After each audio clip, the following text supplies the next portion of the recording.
Hey everybody, welcome to MSOM 601, Problem Solving and Critical Thinking. I just wanted to provide an overview of this course. It's going to be different, I guarantee you, than any other course you've taken in this degree program. Um, I focus on a lot of different things here. This is a class on critical thinking. It's not a class on critical writing. And so there's a big difference in obviously thinking and writing. But it is about communication. So one of the first things you're going to notice in this class, you will not write a single paper in this class. I will give a brief pause here while you high five yourself. But what we're going to be doing is we're going to be doing some different things that initially you may question. You may look at it and go, oh my gosh, I don't want to do that. And that is we won't do discussion forums, but we're going to be doing video blogs.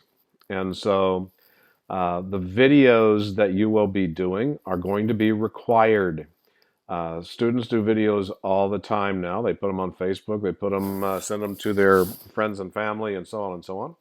And so we're going to do this. I have done this and tested this in other classes, and students go into it kicking and screaming, and in the reviews at the end of the course, they say it's one of their most favorite things they have done in the class. So while you're kicking and screaming here the first couple of weeks, just know by the time you get to the end, if you are like other students, you will like them quite a bit.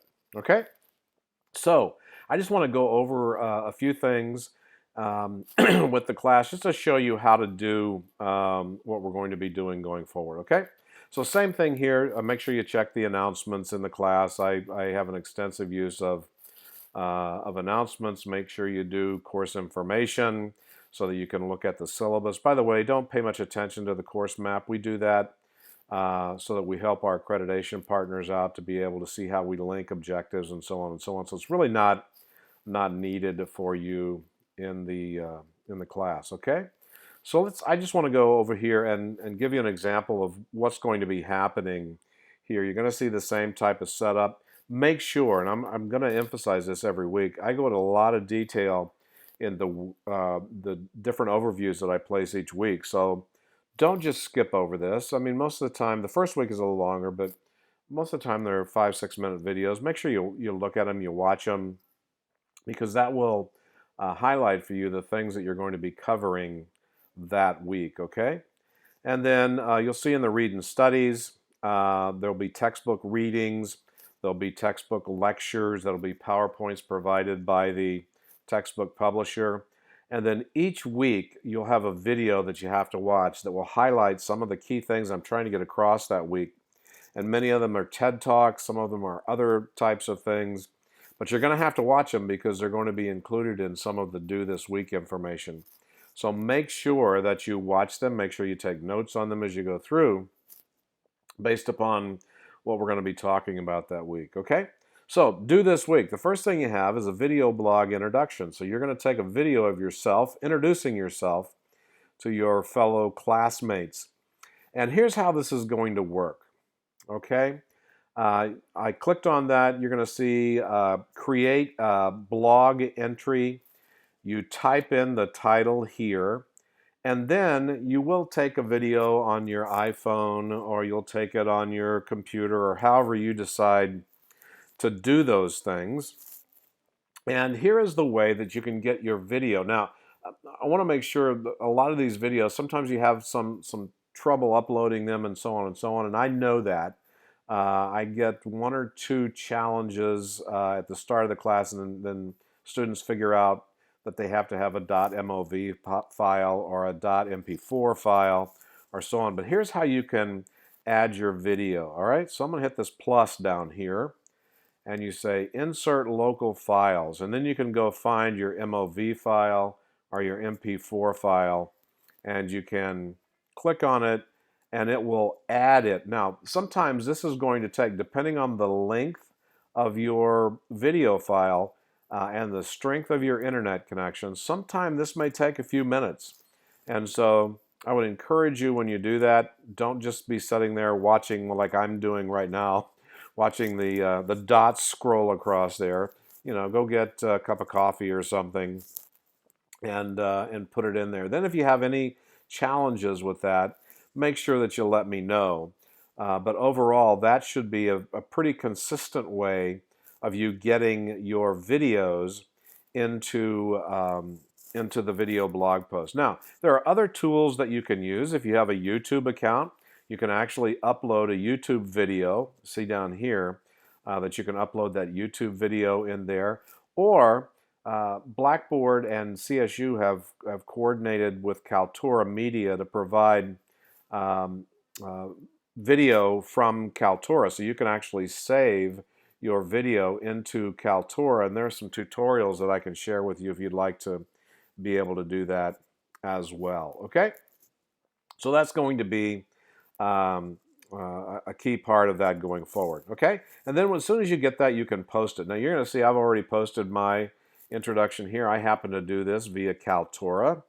And then down the right-hand side over here, as there gets to be more people who have posted their blog video over here, that's how you're going to be able to navigate to the different people who've posted those so that you can comment on them. So you're going to post it, and you're going to just make comments on the video post of two students, just like you used to do in discussion forums.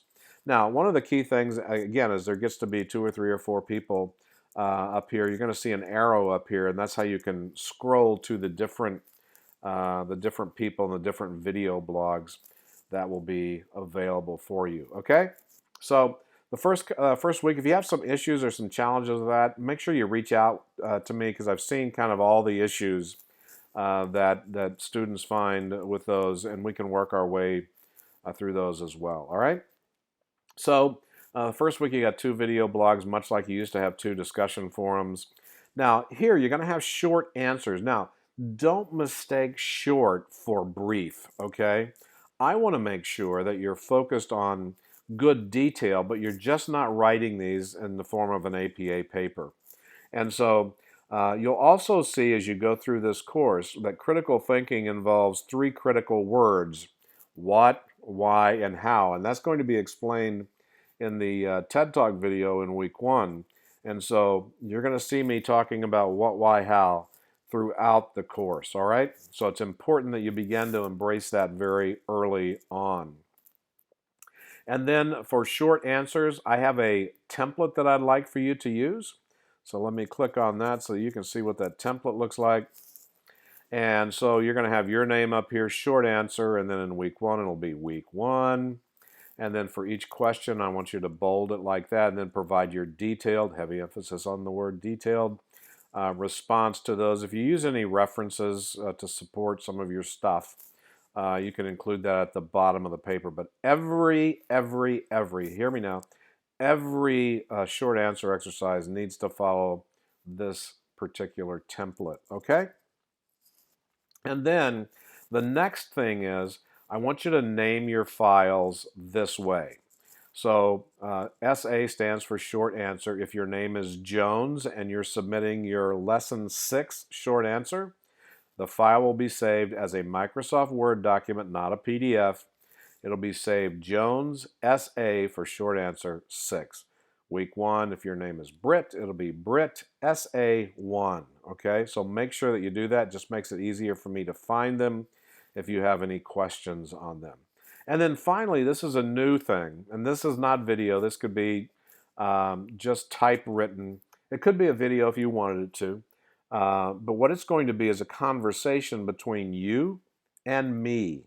Whereas this video blog, all your fellow students will be able to see your posts. Only I will be able to see your post here in the video chat with a professor. And so as we go through this particular course, what I'm going to be doing is challenging you personally as you look at the concepts and the key things, and then hopefully providing, we'll call it office time with the professor, if you will, where we can chat about things and hopefully help you apply some of the concepts for your individual situations. Again, the students in the surveys on these, I do this in a couple of classes now, really talk about this, and they say they like it because they feel like, I've had 2 or 3 students make a comment and say they feel like they have a life coach. And so this gives you and I an opportunity to dialogue. I'll give you some of my personal experience. I'll tell you where I thought I did well on that particular concept and where I totally blew it, so that you can learn from my mistakes in those areas as well. Okay? So I hope you enjoy this course. It's designed with truly application in mind, and critical thinking is in such short supply today that anything I can do to help you think more clearly, more fact-based, and less opinion-based on things, the better off I think we'll all be. All right? If you have any questions, let me know. Take care.